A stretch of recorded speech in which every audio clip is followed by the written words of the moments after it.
তৎক্ষণাৎ নমিতার পাশের চেয়ার টেনে বসলো কুষাণ। শাহনাজ বেগম মৃদু হেসে দ্রুত কুষাণকে খাবার দিতে লাগলেন। কিছুক্ষণ হা হয়ে বসে থেকে নমিতা অধৈর্য হয়ে বলল, আগে আমি এসেছি, আমাকে আগে খাবার না দিয়ে ওকে দিচ্ছ? শাহনাজ বেগম চোখ গরম করে তাকালেন। নিমো, ব্যবহার ঠিক কর। তুই এখনো শিশুটি নয়। দুদিন পর শ্বশুরবাড়ি যাবি। এই ধরনের স্বভাব কেউ সহ্য করবে না। সঙ্গে সঙ্গে রাহেলা বানু বললেন, সহ্যই করতো না মানে? সব যায় না হই না আমগো মাইয়ারে, যে বেটা বিয়া করতে রাজি হইব ওর লগে বিয়া দেম। এত সুন্দর বউ পাইব কই? নামাই না নিলে ওই জামাই বাদ, দরকার পড়লে আর একটা ঠিক করমু। কি কও দাদু ভাই? হঠাৎ কেসে উঠল কুষাণ। পানি ভর্তি গ্লাসটা টেনে একটু পানি খেলো, নিজেকে একটু স্বাভাবিক করে রাহেলা বানুর সঙ্গে তাল মেলাই। হ্যাঁ দাদু, ঠিক বলেছো। আজকাল এমন ঝগড়াটে বউ খুঁজে পাওয়া আসলেই দুষ্কর। নাজিম তরফদার বাদে সবাই হেসে উঠল। মা বাবার সামনে বিয়ের কথা ওঠাই এমনি কুকড়ে গেছে নমিতা। তার উপর কুষাণের অমত বেখাপ্পা কথায় আরো লাল হয়ে গেল। এই সুন্দরী মুখশ্রী সরু নাকটা ফুলে ফেপে উঠেছে বারবার। প্রখর দৃষ্টিতে কুষাণকে দেখে মনে মনে কিছু কটুবাক্য শোনাতে ভুলছে না। কুষাণ হাত বাড়িয়ে রুই মাছ ভুনার বাটিটা তুলতে নিলে সঙ্গে সঙ্গে নমিতা দ্রুত হাতে কুষাণের জন্য বরাদ্দকৃত মাছটা নিজের প্লেটে নিয়ে নিল। নিলয় অকপটে বলল, আপু, ওটা কুশনের ভাইয়ের জন্য ছিল আর তুমি নিয়ে নিলে? তুমি না রুই মাছ খাও না? খাই না বলে যে খাবো না এটা কখন বললাম? আজ খেতে মন চেয়েছে তাই নিয়েছি, ফালতু না বকে নিজের ঘরে যা। কুষাণ বেশ বুঝতে পারছে তার ওই সময়ে বলা কথাটার প্রতিশোধ নিতে নমিতা এমনটা করেছে। শাহনাজ বেগম রেগে গেলেন নমিতার এমন বাচ্চা সুলভ ব্যবহারে। নমিতার পিঠে চড় দিয়ে বললেন, এবার কিন্তু বেশি বাড়াবাড়ি করছিস নিমো। ছেলেটা কতদিন পর এসেছে, আবার পরশু হয়তো চলেও যাবে। ভালো করে কিছু বানিয়ে খাওয়াতেও পারলাম না। তার উপর তোর এই অভদ্র আচরণের জন্য একটু শান্তি পেল না ছেলেটা। দিন দিন অভদ্রতার সীমা ছাড়িয়ে যাচ্ছিস। ঠোঁট ফুলিয়ে নাক মুখ কুচকে থ মেরে বসে আছে নমিতা। কুষাণ ঠোঁট কামড়ে হাসলো, মানবিকতার খাতিরে দরদি গলায় বলল, থাক কাকিমা, ওকে কিছু বলো না। ছোট মানুষ তো, বুঝতে পারিনি। আমি কিছু মনে করিনি। 17 বছরে পা দিয়েছে, এখনো কিসের ছোট্ট ও? সবই হিংসা, হিংসুটে একটা। শাহনাজ বেগম বললেন কথাটা। নমিতার আগে গজগজ করতে করতে বিড়বিড়ালো, দরদ দেখে বাঁচি না, তোকে আমি ছাড়বো না হারামি। কুষাণ দুষ্টু হেসে বাম হাতে তার ছোট ছোট দাঁতগুলোতে হাত বুলালো। নড়ে চড়ে বসে সবার চোখের আড়ালে নমিতা কানে কানে বলল, ছাড়তে কে বলেছে তোকে? নে ধরে রাখ আমাকে, আমি মাইন্ড করব না। সঙ্গে সঙ্গে সরে গিয়ে ভদ্র মানুষের মতো মাথা নিচু করে খাওয়ায় মনোযোগ দিল। পাশের মানুষটাকে খেপিয়ে এমন একটা ভাব করছে যেন সে কিছুই বলেনি। সময় হলো এমন একটা অদৃশ্য স্রোত যা অজান্তেই অতিবাহিত হয়ে যায়। সময়ের নিচে জমা পড়ে হাজারো কথা, অসংখ্য কাজ। পরের দিন সন্ধ্যায় নাজিম তরফদার, শাহনাজ বেগম, নিলয় আর নমিতা গেল পাশের বাড়িতে গায়ে হলুদের অনুষ্ঠানে। নিকিতা যায়নি, কারণ কখন কি সুযোগ মোতাবেক দু চারটা কথা শুনিয়ে দেয় তা তো বলা যায় না। মানুষ যে বড় নিষ্ঠুর, সুযোগে কুটকাচালি করতে ভোলে না। নিকিতা খেয়ে দিয়ে নিজের ঘরে দরজা আটকে তার স্বামীর সাথে কথা বলছে। রাহেলা বানুও ঘরে ঘুমোচ্ছে। বাকি রয়েছে কুষাণ। সে তার ব্যাগ থেকে ডায়েরিটা হাতে নিয়ে টেবিলে বসেছে। কলমের খসখস আওয়াজে শব্দগুচ্ছ দিয়ে অনুভূতি সাজিয়ে তুলছে। উস্কো খুস্কো চুল কপালে ল্যাপটানো, হাতে কালো ফিতের ব্র্যান্ডেড ঘড়িটা নিস্তব্ধ পরিবেশে টিকটিক শব্দ করছে। কারেন্ট নেই, তাই গরমে হালকা সোনালি রঙের পাতলা শার্টটা ঘেমে মিশে আছে শরীরে। টেবিলের সামনে জানালার একটা কপাট অর্ধ খোলা, দেয়ালে টানানো অনেকগুলো ওয়ালমেট। হঠাৎ কারো পায়ের খটখট আওয়াজ শুনতে পেল কুষাণ। খুবই সতর্ক পায়ে তার ঘরের দিকে কেউ হেঁটে আসছে। সতর্ক হলো তার বুদ্ধিদীপ্তি দৃষ্টি। ফোনের আলোটা ওভাবেই টেবিলের উপর রেখে হালকা বিড়ানো দরজা আড়ালে অন্ধকারে দাঁড়ালো। হয়তো তার ষষ্ঠ ইন্দ্রিয় জানান দিচ্ছে পায়ের শব্দটা কার। টুকটুক করে দরজা খুলে ভেতরে ঢুকতে আকস্মিক পেছন থেকে আগন্তুকের হাত আর মুখ চেপে ধরল কুষাণ। এখানে পর্যাপ্ত আলো নেই। ঠোঁট টিপে হাসছে কুষাণ। এই তো ধরে ফেলেছি। এ তো দেখি ডিজিটাল চোর, শাড়ি পরে চুরি করতে এসেছে। এই চোর, চুপচাপ বল, রাত বিরাতে আমার মতো সুদর্শন, নীতিবান, ভদ্র, শিষ্টাচার, সহজ সরল ছেলের ঘরে কি করতে এসেছিস? উম আমার ঘরে তো চুরি করার মতো কিছুই নেই। ওয়েট ওয়েট, কিছু মনে পড়ার মতো ভঙ্গিতে নাটকীয় সন্দেহভাজন কণ্ঠে বলল। আমার আমার ইজ্জত লোপাট করতে আসিসনি তো? ইয়া মাবুদ, রক্ষা করো আমাকে। আমার শরীর আর মন শুধু এবং শুধুমাত্র আমার ফিউচার ওয়াইফের personal property. I will not late any safe ruin my wife's property, never. Namita শরীরের সর্বশক্তি দিয়ে কুষাণকে সরানোর চেষ্টা করলো। তার শব্দে কুষাণের মুখ থেকে হাত সরালো। সঙ্গে সঙ্গে হাঁপানি রোগীর মতো দমের ওপর দম নিল নমিতা। এতক্ষণ মুখ চেপে রাখার দরুন শ্বাস আটকে ছিল। কয়েকবার বড় বড় দম নিয়ে নিজেকে তটস্থ করে মুখ খুলল। কোনো কাণ্ডজ্ঞান নেই তোমার? একটু হলেই তো মেরে ফেলেছিলে। ভাবলেশীন দাঁড়িয়ে আছে কুষাণ শান্ত গলায় জবাব দিল। কোনো সারা শব্দ না করে চোরের মতো বিনা আওয়াজে ঘরে ঢুকেছিলি কেন? আমি তো ভাবলাম কোনো লেডি চোর হয়তো চুরি করতে এসেছে। Are you crazy? এই গ্রামে কোন লেডি চোর তোমার ঘরে ঢুকবে তোমার ইজ্জত লোপাট করতে, তবু রাতের বেলায়? শোনো, নিজেকে এতটাও সুদর্শন ভেবো না যে মেয়েরা তোমার উপরে হুমড়ি খেয়ে পড়বে। কি যেন বললে তুমি? নীতিবান, ভদ্র, সহজ সরল ছেলে। ভদ্রতার ভয়ও নেই না, সহজ সরল তো ছাড়, আজ তো একটা মিসকে শয়তান। কিয়ৎক্ষণের মাঝে পুরুষালী মাত্র 3 আঙুল দিয়ে গাল চেপে ধরল কুষাণ। ভ্রুকুচকে ধমকালো। মুখ ভেঙে গড়িয়ে দেবো বেয়াদব। এখনই ভদ্রতা শিখ, নয়তো পরে পিটিয়ে পিটিয়ে শেখাবো। আমার মারের হাত কিন্তু খুব পাকাপোক্ত, একটুও হাত কাঁপবে না। অস্ফুট স্বরে নমিতা বলল। লাগছে আমার, ছাড়ো বলছি। ছেড়ে দিল কুষাণ। জোরে চেপে ধরায় গালে দাগ পড়ে গেছে। প্রচন্ড রাগ হলেও নমিতা রাগটাকে দেখালো না। কখন এই লোকের হাতে মার খেয়ে বসে বলা যায় না। কপাল কুঁচকে বলল। আমার বয়ে গেছে তোমার ঘরে আসতে। তাহলে কি তোর ভূত এসেছে আমার ঘরে? নমিতা আমতা আমতা করে শুধালো। না, আমি এসেছিলাম, বাড়িতে ঢুকে দেখি কারেন্ট চলে গেছে। আমার কাছে কোনো লাইট নেই, তোমার ঘরে জানালা দিয়ে একটু আলো বের হচ্ছিল, তাই এসেছি। আদারওয়াইজ এখানে আসার কোনো প্রয়োজনই ছিল না। আসল ব্যাপারটা বুঝে ঠোঁটগুলো গোল করে বলল। ও, মনে একটা প্রশ্ন উকি দিতেই সেটা জানালো। কাকা কাকিমারা আসেননি? ওনারা কখন আসবেন? গায়ে হলুদ অনুষ্ঠান শেষ হলে আসবে তারা। ওখানে অনেক ছেলে পেলে, তাই আমি বেশিক্ষণ থাকিনি, চলে এসেছি। ও, ভালো করেছিস। এখন তোমার ফোনটা একটু দাও তো। ব্যস্ত গলায় বলল নমিতা। কুষাণের মাথায় হঠাৎ একটা দুষ্টু বুদ্ধি খেললো। কাল তো চলে যাবে, আবার কবে না কবে দেখা হবে, তার কিছু দুষ্টু মিষ্টি খুনসুটি উপভোগ করা যাক। এই স্মৃতিগুলো জমা করে ডায়েরির পাতাগুলো ভরাট করলে মন্দ হবে না। নমিতার হাতে ফ্ল্যাশ লাইট অন করে ফোনটা দিয়ে দিল। নমিতা হাঁটা দিল তার দাদুর ঘর থেকে ব্যাটারি ওয়ার্ক লাইটটা নিতে।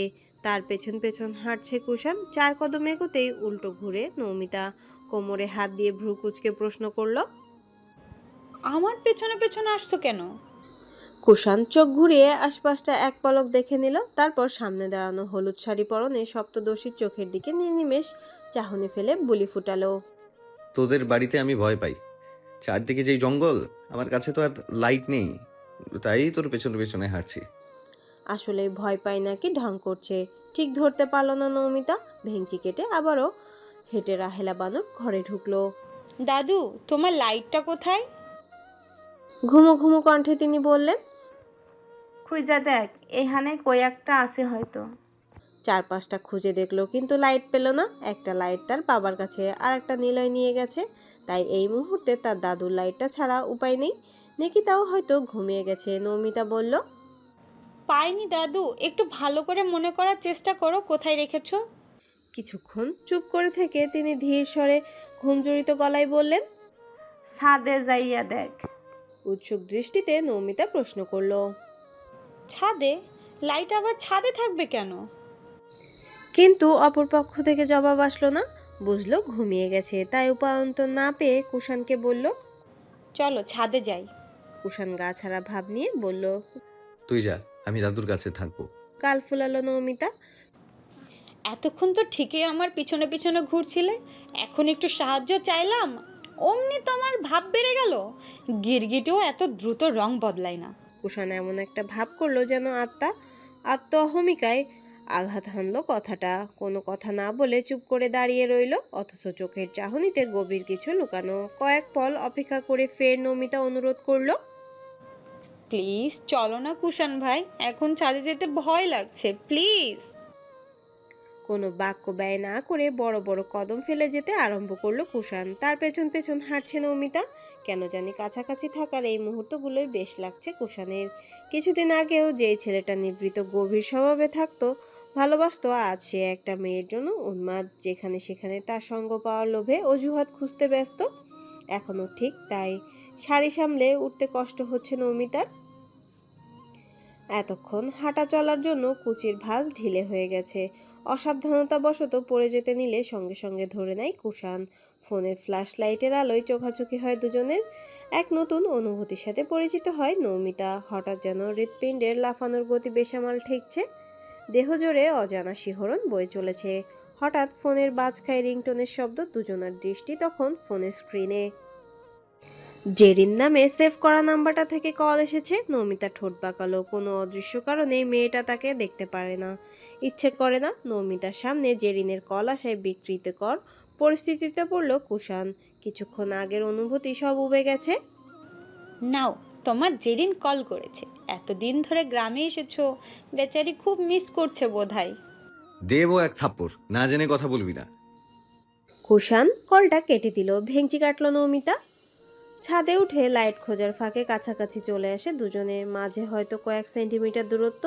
এই দূরত্ব আগেও অনেকবার ঘুচিয়েছে, কিন্তু নৌমিতার এমন অনুভূতি কখনো হয়নি। আবারও কেমন যেন অনুভূতির কবলে স্থবির হয়ে পড়ল সে। পর মুহূর্তে নিজেকে সামলে নিল। কাম্য বস্তুটিকে খুঁজে পেয়ে কুষাণ বলল, পেয়ে গেছি রে নিমু, এবার চল নিচে যাই। সিঁড়ি বেয়ে নামার সময় হাতে হাত স্পর্শ করলো দুজনে। তৎক্ষণাৎ হাতটা সরিয়ে নিল নৌমিতা। এই নিরালা পরিবেশে সামান্য স্পর্শে আকস্মাৎ বেনামি অনুভূতি কেন হচ্ছে বুঝতে পারছে না। মাথা নিচু করে হেঁটে নিজের ঘরে চলে গেল। মনে মনে নিজেকে বেশ অনেকক্ষণ বকলো নৌমিতা। হঠাৎ এমন অনুভূতি হওয়ার জন্য তার ভেতর খারাপ লাগা কাজ করছে। সে তো শাফিনকে ভালোবাসে, তাহলে এই অনুভূতিগুলো আগে কেন হয়নি? নিজের গালে নিজে চড় দিল। যদি কুষাণ জানতে পারে তার এমন ভাবনার কথা, তখন সে কি করে মুখ দেখাবে ভাবতেই গা গুলিয়ে আসছে তার। বিকাল 3:05 বাজে। রেল স্টেশনে দাঁড়িয়ে আছে কুষাণ। ধীর পায়ে ট্রেনে উঠছে। পিঠে সেই ব্যাগ। সকাল থেকে নমিতাকে বাড়িতে দেখা যায়নি। কলেজে যাওয়ার নাম করে বাড়ি থেকে যে বেরিয়েছে আর ফেরার নাম নেই। কলেজের বাহিরে অপেক্ষা করেও হদিশ মেলেনি তার। তাই তো বারবার পেছন ফিরে তাকাচ্ছে, যদি দেখা পায় সেই উড়নচণ্ডী সপ্তদশীর। তার হরিণী দীঘল চোখ দুটো যদি দেখতে পায়, সেই আশায় বারবার খুঁজে চলেছে তৃষ্ণার্ত দুটো চোখে। আজ অসহায়ত্ব, কিন্তু তার আশা কি পূরণ হবে? হয়তো হবে, নয়তো না। ট্রেনের জানালার কাছটায় বসে পড়ল কুষাণ। পরনে তার অ্যাশ কালার শার্টের সাথে কালো প্যান্ট, হাতে আজ সিলভার রঙের ঘড়ি, জেল দিয়ে চুলগুলো পরিপাটি করা। মুখে হাসির ছিটে ফোটাও নেই। অজস্রবার রোমন্থন হলো প্রেয়সীর স্মৃতি। সুযোগ পেয়ে আড়াল হতে প্রেয়সীর কর্মকাণ্ড অপলক দৃষ্টিতে তাকিয়ে থেকে দেখা, এগুলো সব আজ সব স্মৃতি। এখান থেকে যাওয়ার পর আবার আগের মতো ব্যস্ত হয়ে পড়বে, চাইলেও দেখা মিলবে না তাহার। ভাবতেই বুক ভারী হয়ে আসছে। বুক প্রলম্বিত নিঃশ্বাসটা ত্যাগ করলো। ট্রেন স্টার্ট দিয়ে ফেলেছে, ধীরে ধীরে চলছে এখন। অমনি কুষাণের নজরে এলো নৌমিতার মতো বোরখা পরিহিত একটা মেয়েকে। মেয়েটি এদিক ফিরে তাকালে নিশ্চিত হলো ওটা নৌমিতাই। ট্রেনের খুব কাছাকাছি ছিল বলে দেখা মাত্রই আপনা আপনি ডাক দিল, নিমু, এই নিমু।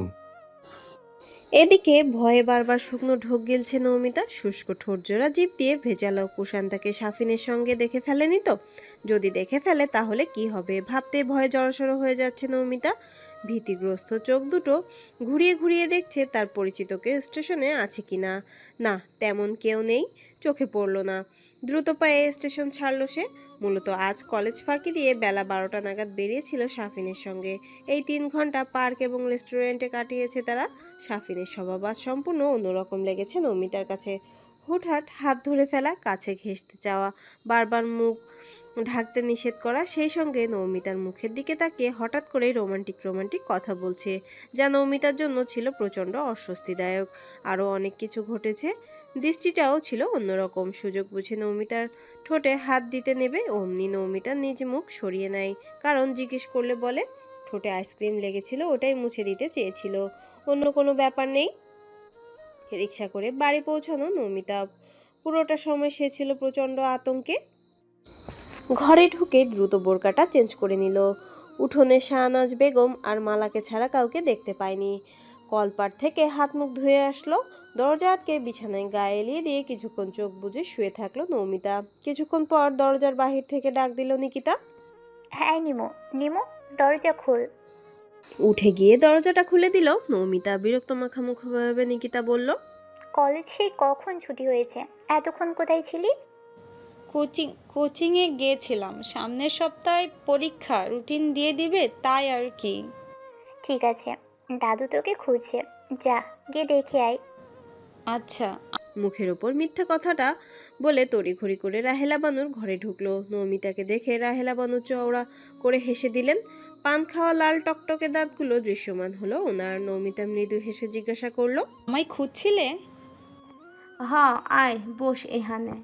নমিতা বিছানায় বসলো। রাহেলা বানু বালিশের নিচ থেকে একটা বক্স বের করলেন, যেটা গিফট পেপার দিয়ে মোড়ানো। পান খাওয়া থুতু ফেলে শুধালেন, এই জিনিসটা দেওয়ানের লাগি তোরে সহাল থাইকা খুঁজতাছিল কুষাণ দাদু ভাই।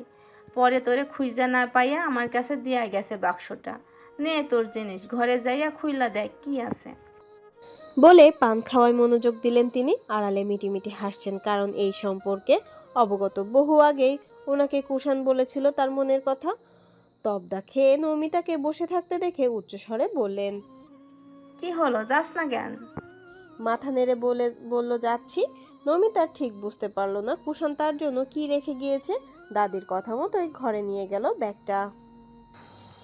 ঘরে ঢুকে বিছানার উপর রাখলো ব্যাগটা।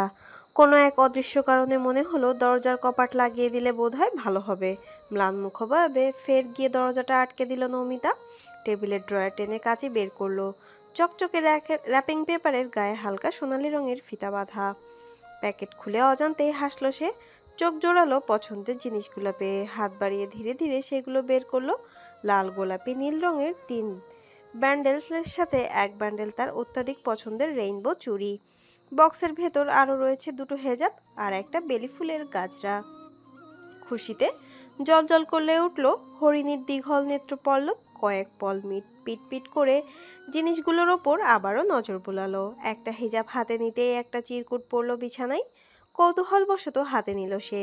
নীল কালার পেপারে কালো কালি দিয়ে স্পষ্ট লেখা, এত খুশি হওয়ার কিছু নেই পেতনি, পরীক্ষা ভালো হওয়া চাই, নয়তো একটা রিক্সাওয়ালাকে ডেকে এনে বিয়ে দিয়ে দেব।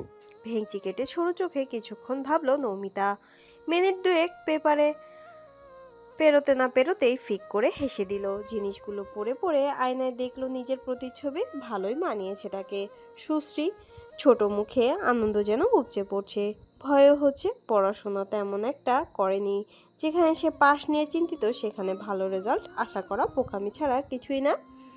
কেটে যাওয়া দিনটার কথা ভাবলে আবারও দুশ্চিন্তা গ্রাস করে। তবে উপহারটুকু যেন চোখে ভাসে, সেই দুশ্চিন্তা ক্ষুণ্ণ হয়। চোখের পলকে চলে গেছে কতগুলো দিন। নমিতার পরীক্ষা প্রায় শেষের দিকে। ছাত্র জীবনের প্রতিটা পরীক্ষায় গুরুত্বপূর্ণ। তবে দিনগুলো কেটেছে দুশ্চিন্তা আর নির্ঘুম রাত্রি। পড়াশোনার মধ্য দিয়ে বইয়ের পাতায় চোখ দুটো স্থির করে রেখেছে বহু সময়। সময়ে উল্টেছে পৃষ্ঠা, অথচ মন যেন বসছেই না বইয়ের পাতায়। কি করে বসবে? মন মস্তিষ্কে কি আর এখন পড়াশোনায় আছে? ফোন হাতে পেয়েছে কয়েকদিন হলো। ফোনের জন্য কম কসরত করতে হয়নি শাহনাজ বেগমকে। তবে শেষমেশ সক্ষম হলো নাজিম তরফদারের মন গলাতে। ফোন পাওয়ার পর থেকে অসংখ্যবার ঝগড়া বেঁধেছে শাফিনের সঙ্গে। প্রেমের ভূত মাথায় চেপে পড়াশোনায় মনোযোগ দিতে পারেই বা কয়জন? এই তো সন্ধ্যা নাগাদ ঝগড়া হলো আবারও। শাফিন পুরো একদিন তার কল বা টেক্সট কোনোটাই রিপ্লাই করেনি। কথায় তো কোথায় ছিল না ছিল সেসব মুখ ফুটে স্বীকার করেনি। কেন স্বীকার করে না? কিসের এত দ্বিধা? নমিতা চঞ্চল মনটা মানতে নারাজ। নিশ্চয়ই কোনো ঘাপলা আছে, নয়তো সম্পর্কের শুরু থেকে কেন শাফিনের চরিত্রটা অদ্ভুত লাগে তার কাছে। কখনো ইচ্ছে হলেই তার সান্নিধ্য পাওয়া যায় না, যখন তখন মন চাইলে দুটো কথা বলার ভাগ্য হয়ে ওঠে না সপ্তদশীর। প্রিয় মানুষের থেকে সময় না পাওয়া, গুরুত্ব না পাওয়া, এসব সহ্য করা যেন মেয়েদের জন্য বড্ড কঠিন। মাঝে মাঝে মেয়েদের কমেন্টের উত্তর দেয়, অবশ্য সেসবে নমিতার জেলাসি খুব একটা হয় না, তবে অবহেলাটা সহ্য করা দুষ্কর হয়ে ওঠে। জল ভরে এলো চোখে। ওর তোতা পাখির মতো কথা বলা মুখটা পানসুটে হয়ে গেছে, বিবর্ণ মুখে হাসির ছটাক যেন পুরোপুরি গায়েব। আজ থেকে পরীক্ষা নামক ঝামেলা থেকে মুক্ত হলো নমিতা। রাতে শুয়ে শুয়ে প্রফুল্ল চিত্তে ফেসবুকিং করছে। নিকিতা আগের সপ্তাহে চলে গেছে তার জামাইয়ের সঙ্গে। আফসানার চরিত্রের কোনো উন্নতি হয়নি, স্বভাব এখনো আগের মতোই অনড়। সাফিনের সঙ্গে বিকেলে অনেকক্ষণ কথা হয়েছে বিধায় মনটা আরো ভালো। মাঝে মাঝে মনে হয় সে ভুল করেনি মানুষটার সঙ্গে নিজের জীবনটা জড়িয়ে। নিমেষে ভুলে যায় ওর থেকে পাওয়া আঘাতগুলো। ব্যথারা যেন অপেক্ষা করে কখন একটু ভালোবাসা পাবে। অমনি দূরের আকাশে মিলিয়ে যায় ব্যথারা, ধরা দেয় অফুরন্ত খুশি। রাত প্রায় 12টার কাছাকাছি। টুংটাং নোটিফিকেশনের শব্দ, সদ্য ঘুমটা ভেঙে গেল। ঘুমু ঘুমু চোখের পাপড়ি ঝাপটিয়ে ফোনের ওপর থেকে নোটিফিকেশনটা দেখলো। না চাইতেও খুলতে হলো স্ক্রিনের লক। মনোযোগ আকর্ষণ করলো একটা। ওই নেমো, লাইনে আছো? একটা কথা বলার ছিল। নমিতা লিখলো, বলো। তুমি মাইন্ড করবে না তো? না না, মনে করার কি আছে, বলে ফেলো, কিছু মনে করব না। না থাক, পরে যদি তুমি রাগ করো, আমি তোমাকে কষ্ট দিতে চাই না। নমিতা বুঝতে পারছে না সাফিন কি এমন বলবে যে এত ভনিতা করছে, তবুও সাহস দিল। আমার কাছে আমার কাছে কথা শেয়ার করতে এত দ্বিধা তোমার? রাগ করব না, বললাম তো, গোপন রেখো না প্লিজ, বলে ফেলো। সঙ্গে সঙ্গে রিপ্লাই এলো, নিমাই, আমি তোমাকে সত্যি অনেক ভালোবাসি। আমি জানি তুমিও আমাকে ভালোবাসো। আমি যদি কিছু আবদার করি তাহলে কি খুব বড় অন্যায় হবে? বিভ্রান্তিতে পড়ে গেল নমিতা। কি এমন জিনিস আবদার করবে সাফিন যার জন্য এত ইতস্তত?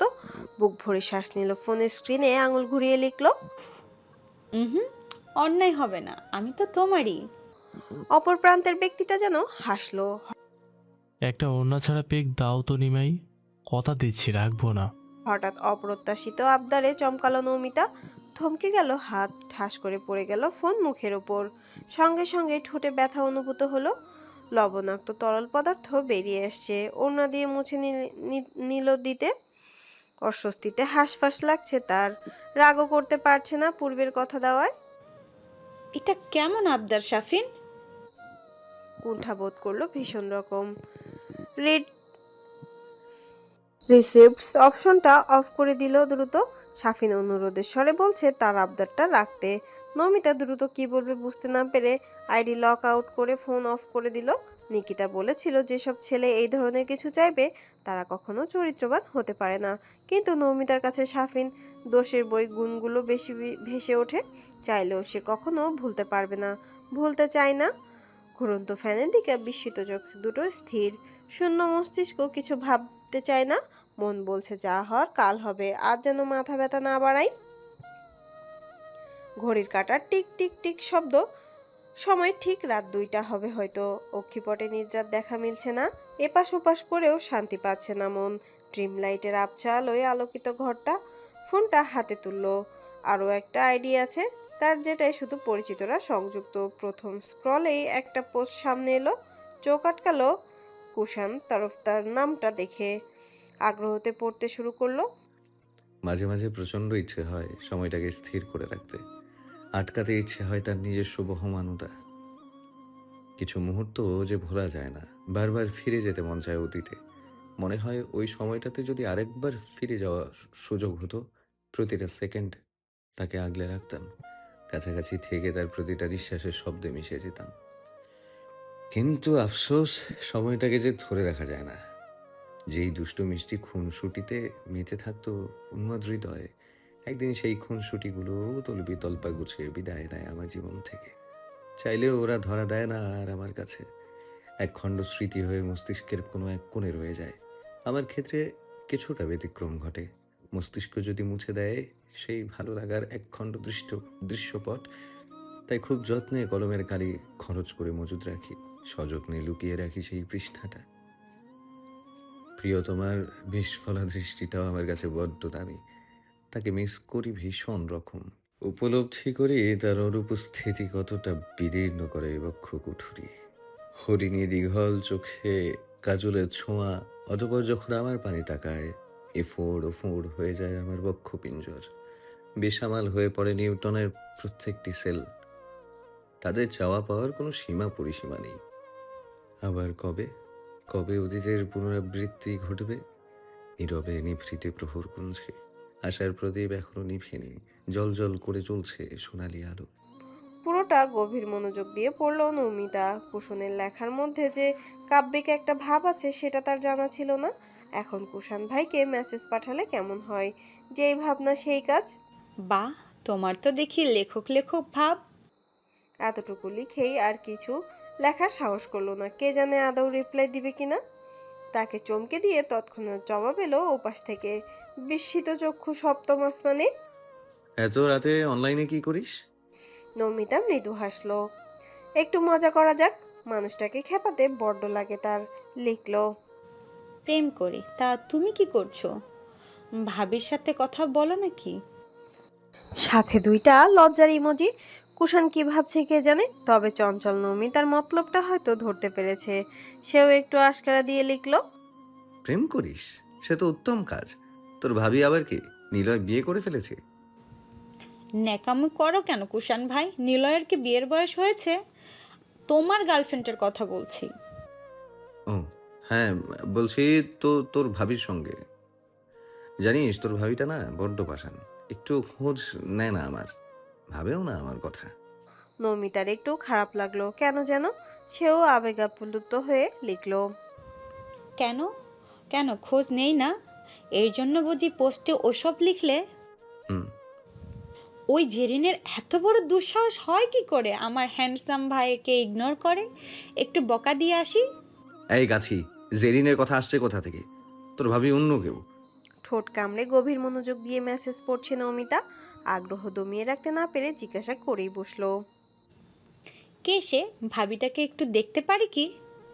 না, এখন জানানো যাবে না, সময় হলেই দেখতে পারবি সে কে। তোর ভাবি এখনো আমার মনেই বুঝলো না, কবে যে বুঝবে আমাকে। নমিতা অবাক হলো। এত সুন্দর ছেলেটাকে কেউ কি করে ইগনোর করে? গার্লফ্রেন্ডটা মনে হয় খুব অহংকারী। একটু বকে দিলে মনটা হালকা হতো। কাঁথাটা টেনে টাইপ করলো, বুঝছি ভাইয়া। প্রিয় মানুষ ইগনোর করলে খুব কষ্ট হয়, চিৎকার করে কান্না করতে ইচ্ছা হয়। মনে হয় এই মুহূর্তে যদি সে আমার সামনে থাকতো, একটা বার তাকে জড়িয়ে ধরতে পারতাম, তাহলে সব কষ্ট নিমেষেই উধাই হয়ে যেত। কুষাণ মেসেজে ওয়াও রিয়াক্ট দিল। নমিতার মেসেজটা পড়ে ভীষণ অবাক হয়েছে সে। এত সব জানলে কি করে এসব শিখিয়েছে? কে তাকে এসব শিখিয়েছে, নাকি নমিতা নিষিদ্ধ পথে হাঁটা শুরু করেছে? জানালার কাছে বসে থাকা 24 বছরের ছেলেটা সঠিক কারণটা ধরতে পারলো না। এক ভ্রু উঁচু করে দ্রুত হাতে টাইপ করলো, কিরে নিমু, তুই এসব জানলি কি করে? সত্যি সত্যি বল বেয়াদব, যদি কোনো গন্ডগোল বাধাস থাপ্পড় একটাও মাটিতে পড়বে না। থতমত খেয়ে গেল নমিতা হকচকালো কুষাণের শাসনেতে। ফের পড়লো নিজেরই পাঠানো মেসেজটুকু। পড়া শেষে নিজেই লজ্জা পেল। দ্রুত আনসেন্ড করে দিল মেসেজটা। কি বলবে ভেবে না পেয়ে মজা করে প্রসঙ্গ বদলাতে চাইলো। উপন্যাস পড়ে জেনেছি, আর কিভাবে জানবো? তুমি সবসময় আমাকে বেয়াদব বলো কেন? কারণটা যুক্তিযুক্ত মনে হলো না কুষাণের। ষষ্ঠ ইন্দ্রিয় যেন অন্য কিছুর আভাস দিচ্ছে। একটু সতর্ক হওয়া উচিত এবার।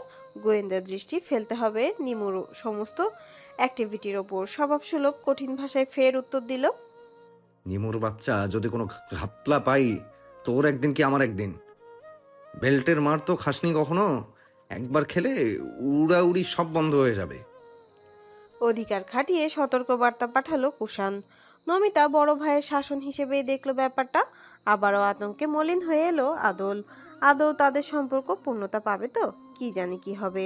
সবাই যখন জানবে, মারবে না তো? কি করে ম্যানেজ করবে? তার আপুর মতো যদি এমন মেনে না নেয়, একই পথ বেছে নেওয়া ছাড়া উপায়ান্তর মাথায় আসছে না। ভাবনা সুতোয় টান পড়লো কুষাণের মেসেজে। চুপ হয়ে গেলি কেন? ভাবছিলাম কি লিখবো। তুমি এভাবে হুমকি দিচ্ছ, মনে হচ্ছে আমি ক্লাস 6 পড়ুয়া নিব্বি। শোনো, আমি এখন বড় হয়েছি, so nothing about this thing is no big deal. বাঁকা হাসলো কুষাণ। খোলা জানালার বাতাসে মৃদু নড়ল চুল। আলতো হাতে দাঁড়িয়ে হাত বুলিয়ে গভীর কিছু ভাবলো। লিখন কতটা বড় হয়েছিস? কারো দায়িত্ব নিতে পারবি? পারবি একটা উন্মাদকে সামলাতে? ভাবনায় পড়ে গেল নৌমিতা। কুষাণ তাকে হঠাৎ এমন কথা জিজ্ঞাসা করছে কেন? বড় ভাইকে চাইলেও কি সে এইসব বিষয়ে বলতে পারবে? লজ্জা করবে না? বুঝেও না বুঝার ভান করে বলল, কার কথা বলছো তুমি? কোন উন্মাদকে সামলাবো? কিছুক্ষণ থেমে রইল তাদের কথোপকথন। সাহস হলো না কারো। ভাবনায় ডুবে দুজনেই। নমিতার এখন একটু লজ্জা লাগছে, মিটিমিটি হাসছে সে। বিয়ের কথা বলছে হয়তো, কিন্তু কোন উন্মাদের কথা বলল সেটাই বুঝতে পারলো না। কিছু সময় থমকে থেকে কুষাণ মেসেজটা আনসেন্ড করে লিখল, বুঝবি না। তোর গোবর পড়া মাথায় আমার কথার প্রপার মিনিং কখনো ঢুকেনি, আর ঢুকবেও বলেও আশা করছি না। ঘুমিয়ে পড়। আর যেন এত রাতে অনলাইনে না দেখি। আল্লাহ হাফিজ। ফের লিখল, don't send even a single message. 1 মিনিটের মধ্যে অফলাইন হবি, নয়তো কাকাকেও জানিয়ে দেবো গণধর্মের কর্মকাণ্ড। টাইপিং করা শব্দগুচ্ছটুকু কেটে দিল। দ্বিতীয়বার মেসেজ দেওয়ার মতো দুঃসাহস হলো না তার। তড়াক করে মনে পড়ল গিফটের বিষয়টা। কৃতজ্ঞতাটুকু জানিয়ে দিবে। মেসেজ দিতে তো মানা করলো। আচ্ছা, চুড়ি আর হেজাব পরা ফটোগুলো পাঠিয়ে দিলে কেমন হয়? তাহলে নিশ্চয়ই বকা দিতে পারবে না। পাঠিয়েই অফলাইন হয়ে যাবে ভেবে সহসায় 6টা ছবি সেন্ড করলো। সিন করার অপেক্ষাও রইল না। না রইল জবাবের আশায়। ত্রস্ত হাতে ফোনটা বালিশের নিচে রেখে মুচকি হেসে ঘুমানোর চেষ্টা করলো।